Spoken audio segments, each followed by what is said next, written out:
Aunque el título se ve amarillista, desgraciadamente no es así. En Colombia los desastres naturales, después de declararse calamidades, son un negocio bastante rentable para aquellos que les llegan estos recursos y los malgestionan.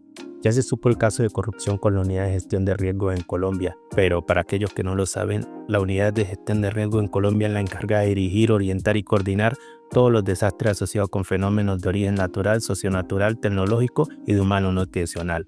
Es cierto que el caso de corrupción en la Unidad de Gestión de Riesgo fue un punto que nadie se esperaba, pero en realidad es solamente la punta del iceberg. Este iceberg ya no solamente toca la Unidad de Gestión de Riesgo, sino también alcaldías, gobernaciones y todo aquello que esté relacionado. Los desastres naturales son el camino principal para llegar a los recursos. Sin embargo, el verdadero punto de quiebre corruptivo se da cuando se obtiene una declaración de emergencia sobre ese desastre natural. Esta declaración de emergencia ayuda a que los recursos sean dados por el Estado para hacerle frente al desastre natural. Por ejemplo, un derrumbe sobre una carretera es un desastre natural, pero no es una declaración de emergencia debido a que no tuvo implicación directa sobre la población. Lo mismo pasaría con una inundación que no afecta a la población de un territorio directamente.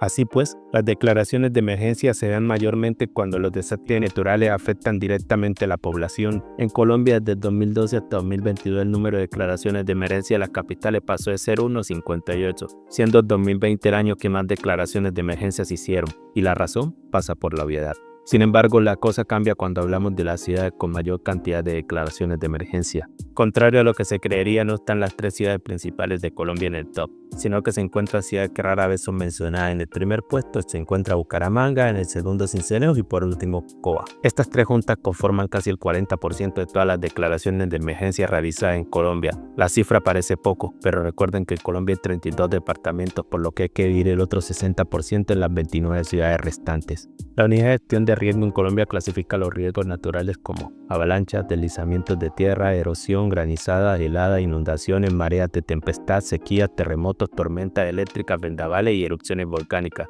siendo las inundaciones y los deslizamientos los más comunes.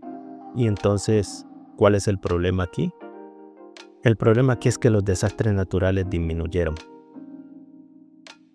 De acuerdo con los datos de la Unidad de Gestión de Riesgo, la frecuencia de los desastres naturales en Colombia bajó de 610 en 2012 a 372 en 2021.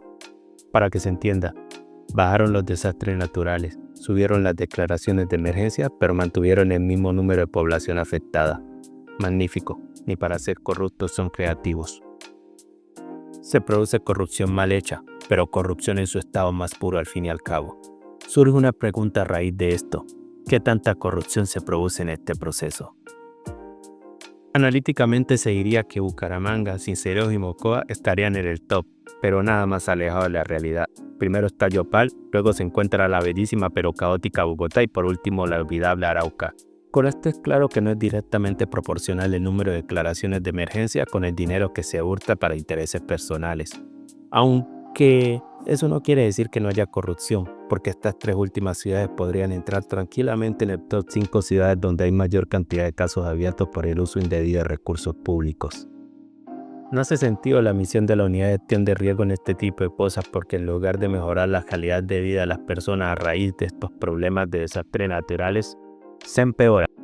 La corrupción es exactamente mala para el desarrollo de un país. De hecho, se forma una cadena bastante tóxica, porque una fuerte corrupción da un menor crecimiento económico a largo plazo, por ende habrá menor inversión, aumentando los niveles de inflación, porque el gobierno se endeuda para mantener ese extraño estado de bienestar y con ello una reducción de bienes y servicios.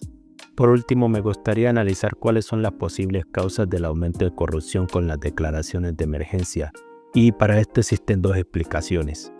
La primera es que este dinero es sustentado como dinero para un gasto preventivo y alivio del desastre natural. O sea, gastan el dinero para evitar que haya desastre natural y para dar ayuda a las personas afectadas de ese desastre. Y segundo, gastan la misma cantidad de dinero en el mismo lugar del desastre generando ineficiencia al proceso. Esto al final se convierte en un caldo de cultivo perfecto para un negociazo que les dará de comer durante mucho tiempo a costa del sufrimiento de unos cuantos. No es secreto de Estado ni tampoco filosofía saber que la guerra y la pobreza en Colombia es debido al horrible estado de corrupción. Muchas veces cuando veo videos en las redes sociales y hablan acerca de lo inteligentes que son los colombianos, me pregunto si de verdad lo son o les gusta vivir en la miseria.